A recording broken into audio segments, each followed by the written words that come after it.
Hello and welcome to episode 5 of the Heritage Llangwm podcast. I'm Heather Payton. This past month, the work on the church has really taken off. The floor's been removed and contractors have surveyed what may or may not be underneath with ground-penetrating radar. But sadly, a tight schedule dictated that the very next day, the whole lot was covered with concrete. Higher up, the builders have been working on the roof, but here at ground level, we Heritage Llangwm labourers have been continuing our efforts to find out more about our village's 12th century Flemish founders.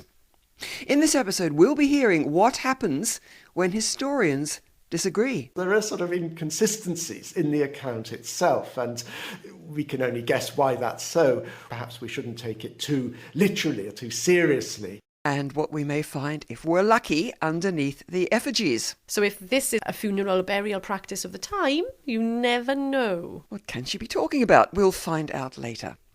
There's a saying about economists attributed to Churchill that if you put two of them in a room, you'll get two opposing opinions.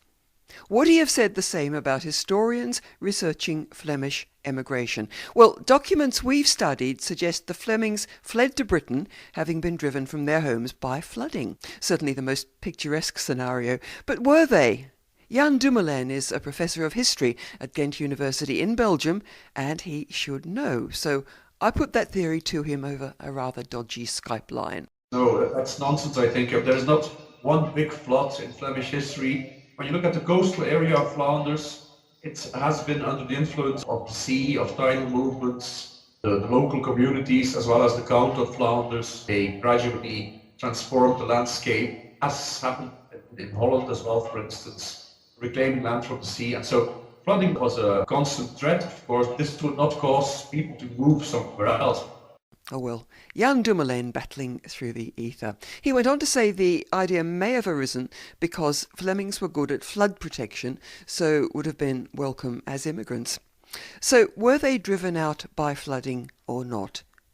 Another eminent prof, Hugh Price in Bangor, having consulted the ancient Brita Tuasogion, or Chronicle of the Princes, has come up with a different interpretation. It starts by saying that these Flemings had been hidden away for a long time in Britain, that they were already there.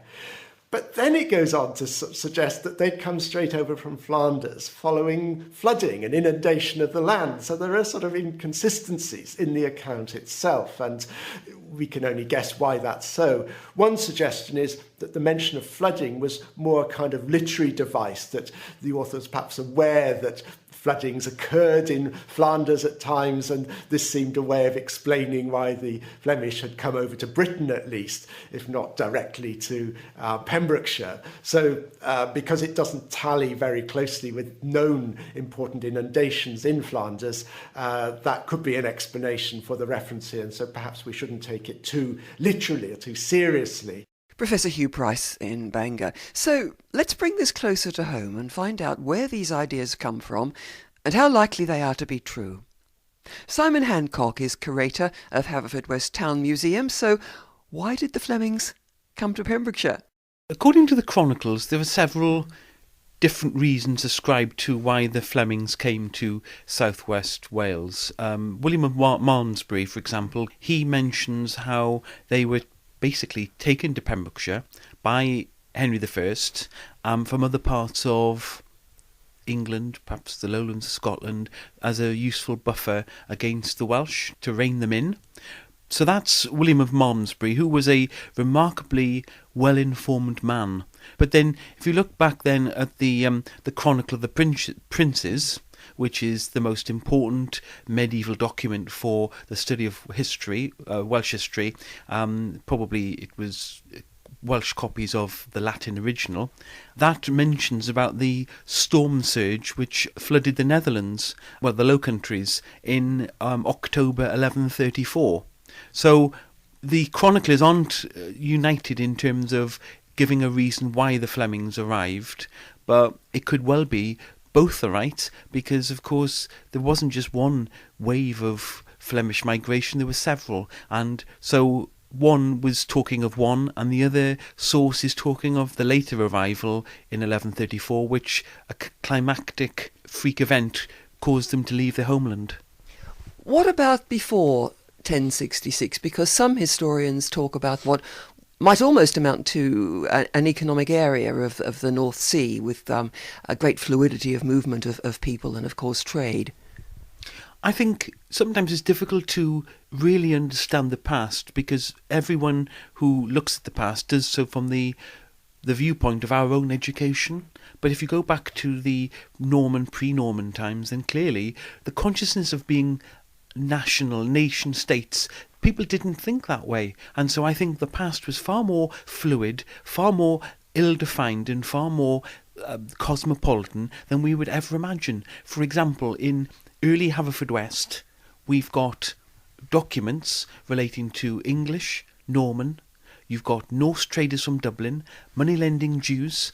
You've got merchants from France. There were even merchants trading to the Balearic Islands. And so this is and Haverfordwest, when it was a major port, was part of the Sevenside economic area. So I think, looking at that, it's probably a very plausible argument to see commerce, trade in its wider sense.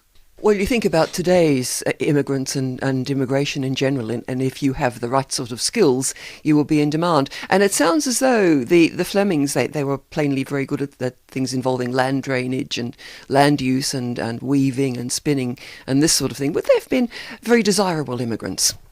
Well, I think they were a set of immigrants who had a wide number of things going for them. We know from Gerald that they were very skilled warriors, and you've got Flemish mercenaries in many of the armies of the English kings. In fact, there was a contract between the early Norman kings and the Count of Flanders, where the Count of Flanders received £500 in English money in return for a certain number of foot soldiers and cavalry. And even people like King John, who came to Haverfordwest in 1210, had Flemish mercenaries with him. So the Flemish were mercenaries in the early Middle Ages, like the Swiss were mercenaries later on in the 16th century. So they were very skilled in terms of warfare, tenacious fighters, but they were also very commercially adept. And of course the woolen trade was the backbone of prosperity in the Middle Ages for Wales and also for England, and of course they would have been absolutely had the right skills to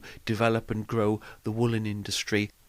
In some parts of the UK, I believe in London, and I think in Colchester, there was a lot of violence, pogroms almost, if you like, against Flemish, because of simply the idea that they were taking people's jobs. How easily did they fit into the community here? Was there that sort of problem, or did they get along well? Were they good immigrants?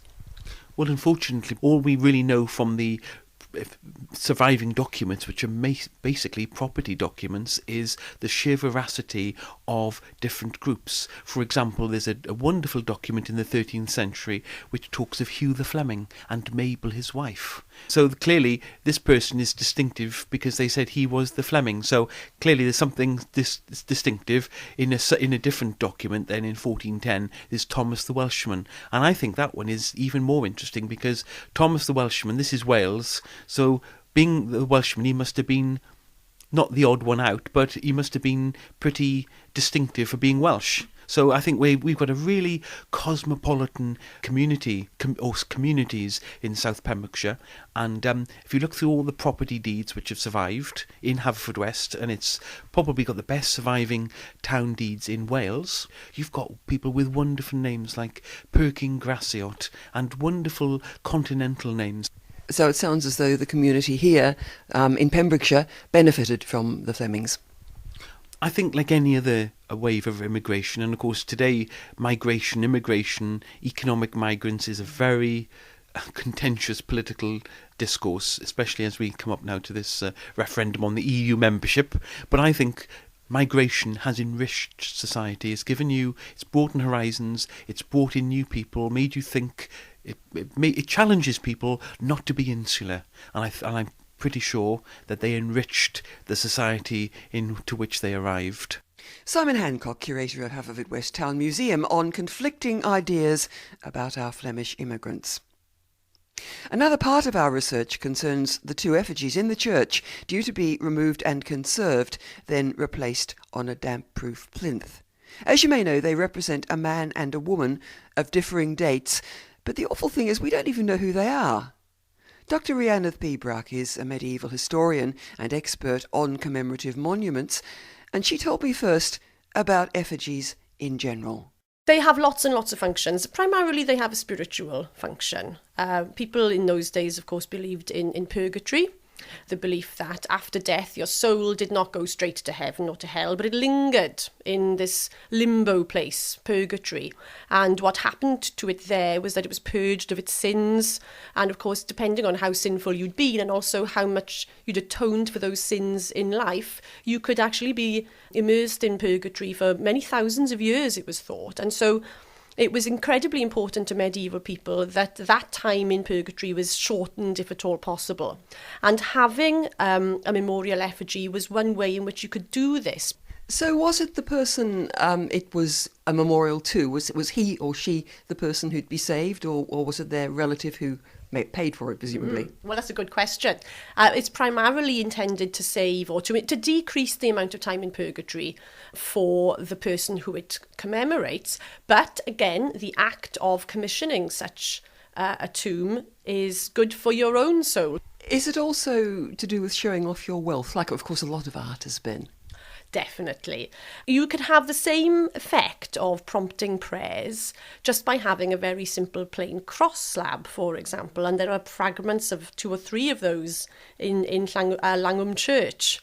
But they, of course, are much less eye-catching and are cheaper products as well to produce and to commission, and therefore they don't say so much about your status. And of course, what an effigy does, especially an effigy like these two, where you have them lifted up from the floor on elaborately carved tomb chests and surmounted by elaborately carved canopies as well, you really are showing off your status and your wealth. Were they supposed to look like the person? Because one of the things, if you're going to be a bit mean, I suppose, that you could say about our male effigy is he's got rather short legs, hasn't he? He has got rather short legs, yes. I think that might have been a quirk of the craftsman who made it. In terms of actual portraiture, no. There was no suggestion that it had to look anything like the person. Personal sort of facial characteristics weren't important as far as the primary function of the tomb was concerned, which was, i.e., the salvation of the soul. Generally, when you look at effigies from this period, they look kind of,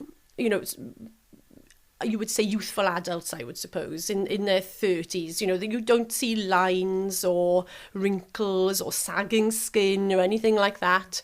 And that's not necessarily because they died young. Historians tend to think of this as being because what you're trying to do, of course, is to encourage the resurrection of the soul. And therefore, effigies are depicted, or the people who are commemorated by the effigies are depicted as having died in their early 30s, at the same age as Jesus died, so 32 or 33, and that is regarded as being the perfect spiritual age. It was far more important to have the person represented according to their correct social status. So what about our effigies? I mean, what can you tell us, first of all, about the dates? Well, they don't go together in terms of their dates. They could well be, a mother and son. I could accept a mother and son, or certainly 2 different generations. So the female effigy, the lady, even though she's very, very worn, it's likely that she is anywhere from the late 13th to the early 14th century. So let's say roughly about 1300. And there are various pointers to that date. There are things like the clothes that she wears, which are very long and quite loose-fitting. Most of it, as I've said, is covered up by this sort of very voluminous mantle that she wears, but she doesn't have any fashionable items which would point to her coming from a period much later than about 1320. Well, what about the man? Well, our man, our knight, is very characteristic. His armour can be compared to other effigies which we know the date of, which come from the 1340s. He also has his legs crossed, which is a feature which stops quite suddenly at around 1350. There was a belief that the crossed legs denoted the fact that he was a crusader. Yes, you often hear this. Sometimes when I'm in cathedrals and things doing my research, and a guide and a party of tourists will come along and they'll point out the cross legs, and the guide invariably says, "Oh, this means he was a crusader." And I've even heard somebody say that depending on whereabouts the legs are crossed, how high up the leg or how low down, if they crossed at the ankle or at the thigh or something, that denotes how many crusades they went on.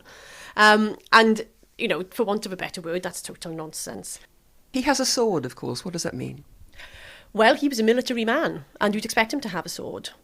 And the whole point of him being in armour could mean several things. It could mean that he was actually a knight, in the sense that he had been dubbed and he was Sir So-and-so de la Roche. What it definitely represents is the fact that he was the lord of the local society. He was the top dog in local society. Ours have been pretty badly afflicted by damp, and there is a plan to lift them out and to put some sort of waterproof layer back on the plinth before they're returned. Is that going to work? I mean, are they really pretty hardy things? Well, they're not as hardy as you'd think. But yes, it is important to make an effort to conserve them if at all possible. And of course, the really good thing about when these conservation takes place is that the monuments will be taken apart. The effigies will hopefully be lifted off. The chest will be dismantled, and you can find out an awful lot more about how they are manufactured. Would there be anything we might turn up that might give us a clue as to who it is? Of course, the ultimate thing would be to find the body. And I mean, when I was doing my PhD research, everything I always read suggested to me that inside the tomb chest, all you're expected to find is rubble, to strengthen the structure, and that the body itself will be in the ground below, or maybe just somewhere near in the chapel or in the vicinity underground. But the tomb of Blanche Mortimer in Muchmarkel in Herefordshire was conserved recently at great expense, and when they took her tomb chest apart, they found her in a lead coffin inside the tomb chest, which is very, very unexpected. So who knows what you might find? I mean, Blanche Mortimer was buried at around the same time that this knight would have been buried, in the 1340s. So if this is a funeral burial practice of the time, you never know. Goodness me. Dr. Rhiannon Beebrock will be advising on the conservation of our effigies. Well, that's it for now. Don't forget, for those of you who volunteered, the archaeological dig at Great Nash Farm takes place during the last 3 weeks of April, when we hope to find more reminders of Llangwm's Flemish ancestors. As always, huge thanks to the people whose support makes the Heritage Llangwm project possible, the Heritage Lottery Fund. Until next time, thanks for listening.